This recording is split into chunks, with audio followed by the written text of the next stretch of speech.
Welcome, dear friends, to a tale of unlikely redemption where the dark alleys of a criminal past give way to the transformative power of unexpected love and second chances. Enjoy the story. Jack the Hammer Harrison leaned against his sleek black Cadillac Escalade, his weathered face creased with a mixture of amusement and nostalgia.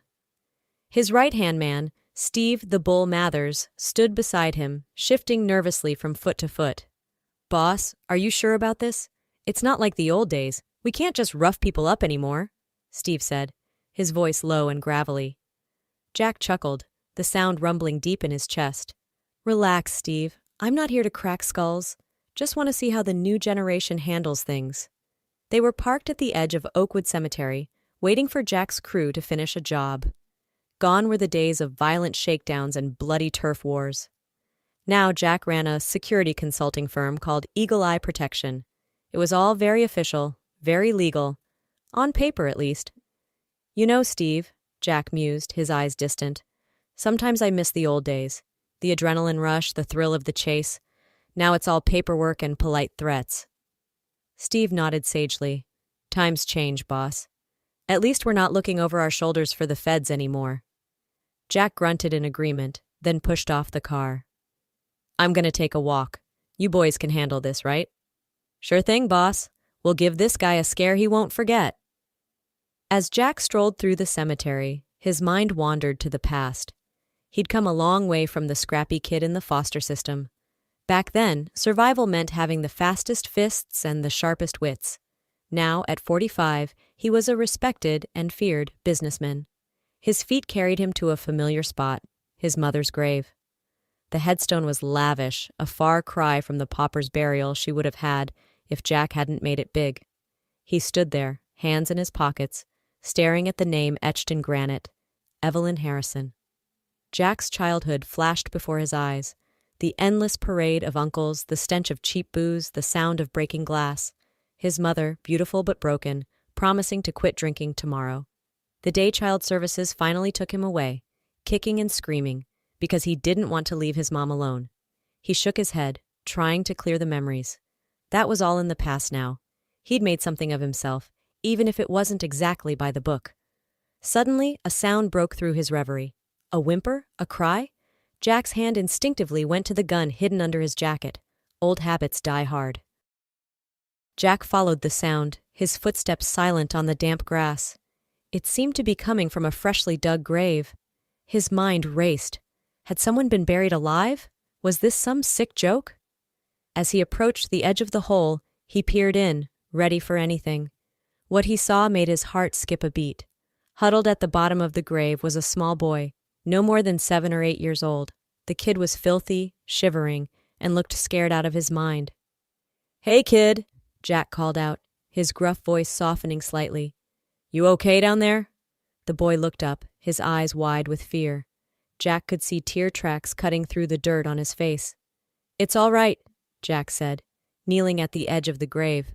"I'm going to get you out of there. Can you reach my hand?"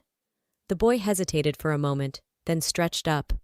Jack leaned in, grasping the small, cold hand in his own. With one strong pull, he lifted the child out of the hole. Once on solid ground, the boy started shivering even more violently. Without thinking, Jack shrugged off his expensive leather jacket and wrapped it around the kid's shoulders. "What's your name, buddy?" Jack asked, his tone gentler than it had been in years. "Tommy," the boy stuttered, his teeth chattering.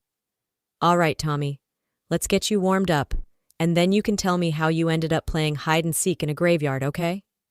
Tommy nodded, clutching the oversized jacket around him like a shield. Jack led the boy back to his car, where Steve and the others were waiting. Their eyes widened at the sight of their boss with a dirty, bedraggled child. "Boss?" Steve questioned, his eyebrows raised. "Change of plans, boys," Jack announced. "We're making a pit stop." In the warmth of Jack's car, with a thermos of hot chocolate, Jack always kept some handy, a habit from his own rough childhood, Tommy's shivers finally subsided. Jack turned in his seat to face the boy. "All right, kid. Spill. What were you doing in that hole?" Tommy's lower lip trembled. I came to visit my mom. It's her birthday today. I brought her flowers. Jack's heart clenched. He remembered the small bouquet he'd seen at the bottom of the grave. And who let you come to a cemetery alone? Jack pressed, his voice gruff but not unkind. Nobody, Tommy admitted. I ran away from the group home. They wouldn't let me come, so I snuck out. Group home? Jack echoed, a sinking feeling in his gut. You're in foster care? Tommy nodded miserably. Please don't take me back there. The older kids are mean, and some of the adults, they hit us sometimes. Jack's jaw clenched. He knew all too well what that was like. Don't worry, kid. You're not going back there tonight. He turned to Steve. Take us home and call Razor. Tell him to dig up everything he can on Tommy's group home. I want to know what's going on there. As they drove through the city, Jack's mind was racing. What was he doing? He couldn't just kidnap a kid, even if it was to help him. But he also couldn't bear the thought of sending Tommy back to a place where he was being mistreated. When they arrived at Jack's penthouse apartment, Tommy's eyes widened in awe. Wow, he breathed. Is this where you live? Jack nodded, a small smile tugging at his lips. For now, it's where you're going to live too. At least until we figure things out. He showed Tommy to the guest room, helped him get cleaned up, and found some old clothes that sort of fit the boy. As Tommy devoured a late-night meal of reheated lasagna, Jack made some calls. By morning, he had a clearer picture of the situation. And it wasn't pretty. The group home Tommy had run from had a history of complaints, but nothing had ever stuck. The system was overloaded, underfunded, and turning a blind eye to the abuse happening right under its nose. Jack's blood boiled. He'd thought he'd left that world behind, but here it was, still churning out broken kids like a factory. As dawn broke over the city, Jack made a decision that would change his life forever. Over the next few days, Jack's penthouse became a hive of activity.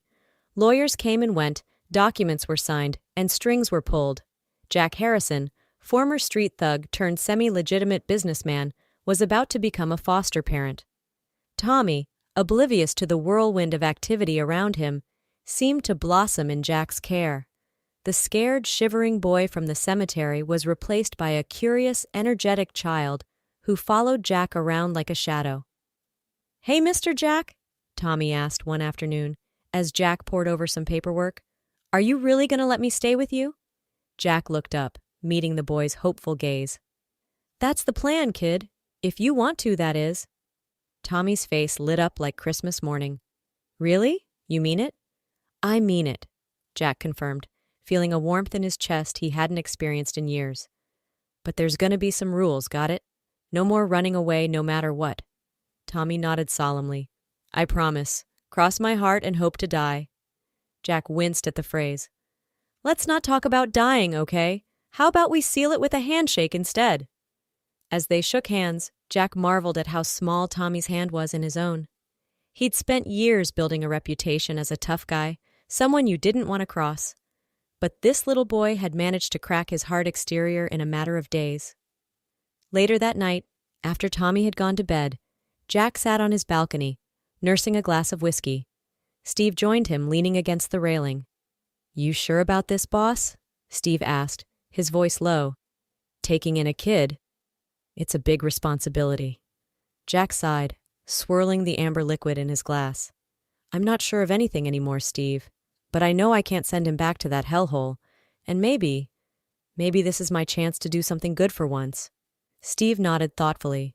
You know, the boys and I were talking. If you're going to do this, we want to help. None of us had it easy growing up.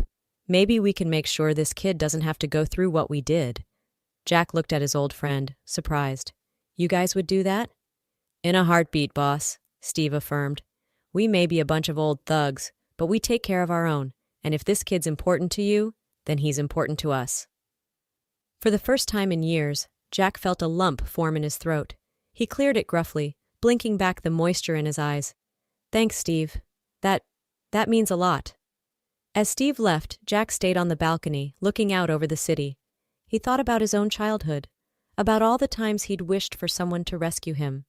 Now, he had the chance to be that someone for Tommy. It wouldn't be easy. Jack knew he had a lot to learn about being a parent, but as he thought about Tommy's smile, about the trust in the boy's eyes, he knew it would be worth it. Tomorrow, he decided, he'd start making some changes. It was time to clean up his act for good. No more shady deals, no more skirting the law. From now on, Eagle Eye Protection would be 100% legitimate. As he headed to bed, Jack paused by Tommy's room. The door was ajar, and he could see the boy sleeping peacefully, clutching a stuffed bear Jack had bought him. "Sleep tight, kid," Jack whispered. "Things are going to be different from now on, I promise." And for the first time in longer than he could remember, Jack the Hammer Harrison went to bed with a clear conscience and a heart full of hope. The next few months were a whirlwind of changes for both Jack and Tommy. Jack threw himself into his new role as a foster parent with the same intensity he'd once applied to his less-than-legal activities. There were challenges, of course. Tommy had nightmares, waking up screaming in the middle of the night. Jack would rush to his room, holding the trembling boy until he calmed down. "It's okay, buddy," Jack would murmur, his gruff voice softened by concern. "You're safe now. I've got you." Tommy also struggled in school, years of neglect having left gaps in his education. Jack hired tutors and spent hours helping Tommy with his homework, often learning alongside him. "I never finished school myself," Jack admitted one night as they puzzled over a math problem. "But we're going to make sure you do, kid. You're going to have all the opportunities I never had." Jack's business associates were bemused by the change in their boss. The feared Hammer was now more likely to be found at a parent-teacher conference than a back-alley deal. One day, Steve walked into Jack's office to find him on the phone, his voice raised in anger. "I don't care what your policy is," Jack was saying. "My kid needs his inhaler. You're going to make sure he has it at school, or I'm going to come down there and—" Steve cleared his throat, and Jack looked up, seeming to remember where he was. He lowered his voice. "Just make it happen, okay? Thanks." As he hung up, Steve grinned. "School giving Tommy trouble?" Jack ran a hand over his face. "Who knew being a parent was harder than running a criminal empire?" Steve laughed. "You're doing great, boss. The kid's lucky to have you." Jack's expression softened. "Nah, I'm the lucky one. Tommy, he's given me a reason to be better, you know." As the months passed, Jack and Tommy settled into a routine. They had breakfast together every morning. Jack religiously attended every school event, and they spent weekends exploring the city or just hanging out at home. Tommy started to come out of his shell, revealing a quick wit and a kind heart. He made friends at his new school and even joined the junior basketball team. As Jack and Tommy's bond grew stronger, Jack found himself increasingly determined to leave his old life behind for good. He began the painstaking process of transforming Eagle Eye Protection into a legitimate security firm, cutting ties with shady clients and turning down lucrative but questionable contracts. Not everyone was happy with this new direction. One evening, as Jack was leaving the office, he was confronted by an old associate, Mickey the Shark Sullivan. "What's the deal, Harrison?" Mickey snarled, blocking Jack's path. "You going soft on us?" Jack's eyes narrowed. "Back off, Mickey. I'm just changing the way I do business. You should try it sometime." Mickey sneered. "It's that kid, isn't it? He's made you weak. The old Jack would never have turned down a job like the one I offered last week." Jack felt his temper rising, but fought to keep it in check. "The old Jack is gone, Mickey. I suggest you get used to it." As he pushed past Mickey, the man called after him.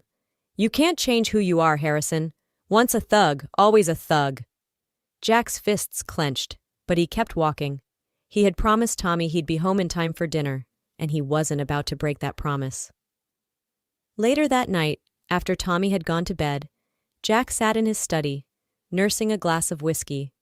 Mickey's words echoed in his mind. Was he right? Could Jack really change? Or was he just kidding himself? A soft knock at the door interrupted his brooding. "Mr. Jack?" Tommy's voice called out timidly. "Are you okay?" Jack quickly set aside his drink. "Come in, buddy. What are you doing up?" Tommy padded into the room, clutching his stuffed bear. "I had a bad dream. Can I sit with you for a bit?" "Of course," Jack said, patting the seat next to him. As Tommy curled up beside him, Jack felt his doubts begin to melt away. This, right here, was what mattered now. "Want to talk about your dream?" Jack asked gently. Tommy shook his head. Can you tell me a story instead? About when you were little? Jack hesitated. His childhood wasn't exactly filled with happy bedtime stories, but looking at Tommy's expectant face, he decided to share a rare good memory. Well, he began, when I was about your age, there was this one summer day when my mom was feeling good. She took me to Coney Island. As he recounted the story of carousel rides and cotton candy, Jack realized that even in the darkest times, there had been moments of light. And now, with Tommy, he had the chance to create a whole lifetime of good memories. Just as Jack was starting to feel confident in his new role as a foster parent, a curveball came his way. The social worker assigned to Tommy's case, Miss Jenkins, scheduled an unexpected home visit. It's standard procedure, she explained over the phone. We need to ensure that Tommy is in a stable and nurturing environment. Jack spent the days leading up to the visit in a frenzy of cleaning and preparation. He even enlisted Steve and the boys to help childproof the penthouse. Boss, I think you're overthinking this, Steve said as he watched Jack rearrange the living room furniture for the third time. The place looks great. Tommy's happy. What more could they want? Jack sighed, running a hand through his hair. I don't know, Steve. What if they dig into my background? What if they decide I'm not fit to be a foster parent? Steve placed a reassuring hand on Jack's shoulder. They'd be crazy to take Tommy away from you. Anyone can see how much that kid loves you. When the day of the visit arrived, Jack was a bundle of nerves. He'd faced down rival gangs and corrupt cops without breaking a sweat. But the thought of this social worker potentially taking Tommy away terrified him. Miss Jenkins turned out to be a no-nonsense woman in her 50s, with sharp eyes that seemed to miss nothing. She toured the apartment, asked Jack a series of probing questions, and then sat down to talk with Tommy alone. As Jack waited in the kitchen, he could hear Tommy's animated voice, punctuated by occasional laughter. Finally, after what felt like hours, Miss Jenkins emerged. Well, Mr. Harrison, she began, her face unreadable, I must say, when I first heard about your unconventional background, I had my doubts. Jack's heart sank. This was it. They were going to take Tommy away. But then, Miss Jenkins smiled. However, it's clear to me that you've provided Tommy with a loving, stable home. His progress over the past few months has been remarkable. Jack let out a breath he didn't realize he'd been holding. So, does this mean... Miss Jenkins nodded. I'll be recommending that Tommy remain in your care. And if things continue to go well, we can start discussing permanent adoption in a few months. As the social worker left, Tommy came bounding into the kitchen. Did you hear that, Mr. Jack? I get to stay. Jack scooped Tommy up in a bear hug, his eyes suspiciously moist. You bet, kiddo. You're stuck with me now. That night, as Jack tucked Tommy into bed, the boy looked up at him seriously. Mr. Jack, can I ask you something? Anything, buddy. When Miss Jenkins asked if I felt safe here, I told her I've never felt safer in my whole life. That's true, you know. Jack felt a lump form in his throat. I'm glad, Tommy. I promise I'll always do my best to keep you safe. Tommy nodded, then asked hesitantly, Do you think maybe someday I could call you Dad? Jack's heart swelled. I'd like that very much, Tommy. Whenever you're ready. As he turned out the light and closed Tommy's door, Jack felt a sense of peace wash over him. He'd spent so much of his life fighting, for survival, for power, for respect. But now, for the first time, he was fighting for something truly worthwhile, a family. The months flew by, and before Jack knew it, it was time to start the formal adoption process. He threw himself into it with the same determination he'd once applied to building his empire. There were mountains of paperwork, interviews with psychologists, and more home visits. Jack's past came under scrutiny, and he found himself having to explain and justify choices he'd made years ago. One particularly grueling day, after a tough interview with the adoption agency, Jack returned home feeling defeated. He found Tommy waiting for him, a handmade card clutched in his hands. I made this for you, Tommy said shyly, handing over the card. On the front in wobbly letters, it read, World's Best Dad. Inside, Tommy had drawn a picture of the two of them, stick figures holding hands under a bright sun. Jack felt his eyes well up. "This is beautiful, buddy. Thank you." Tommy hugged him tightly. "Don't worry, Dad, it's gonna work out. We belong together." In that moment, Jack knew he'd move heaven and earth to make this adoption happen. Tommy was his son, in every way that mattered, and he wasn't about to let anyone take that away. The final adoption hearing arrived on a crisp autumn day. Jack wore his best suit, and Tommy insisted on wearing a tie to match. As they stood before the judge, hand in hand, Jack felt a mix of terror and hope. The judge reviewed their file, her expression unreadable. "Mr. Harrison," she began, "your background is unusual for an adoptive parent." Jack's heart sank, but he stood tall. "Your Honor, I know my past isn't perfect, but Tommy has changed my life. He's made me want to be a better man, a better father. I love him more than I ever thought possible, and I promise to spend the rest of my life giving him the family and the future he deserves." The judge's stern expression softened. She looked at Tommy. "And how do you feel about this, young man?" Tommy squeezed Jack's hand. "He's my dad," he said simply. "He makes me feel safe and loved. Please don't take him away from me." There was a moment of tense silence, and then the judge smiled.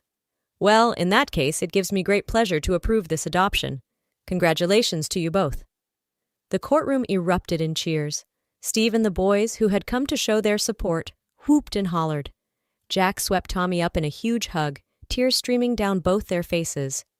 "We did it, buddy," Jack whispered. "You're officially a Harrison now." Tommy beamed up at him. "I love you, Dad. I love you too, son, more than you'll ever know."